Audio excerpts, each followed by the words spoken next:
This is the Pyes Creek Swing Bridge project we've completed for Hornsby Shire Council.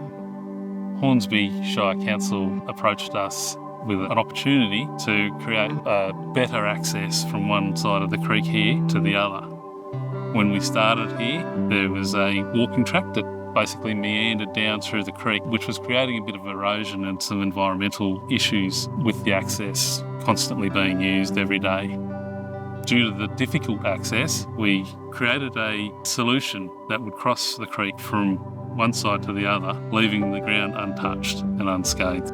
With the use of very lightweight materials and lightweight installation methods, we managed to create what we have is the swing bridge. Being the first swing bridge for Fleetwood, it brought its own challenges. Some of the challenges we faced on site were accessing the other side. We had to set up pulley systems and cables and haul things across and people on ropes. I can honestly say it's my favourite job I've done for Fleetwood because of its location being in the bush, and I've really enjoyed the challenges. It doesn't get much better than walking through this.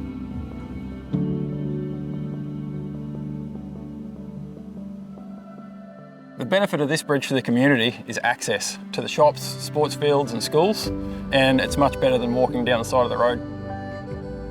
It also allows for a dynamic experience as you walk across the bridge. There is an element of movement. We've restricted that movement as much as we thought we needed to. As a result, the bridge feels alive. As you walk along the bridge, you get a feeling of being in nature. We have that feeling of the movement of the bridge and the movement of the water underneath the bridge, sunlight through the trees, and it's just a really good experience.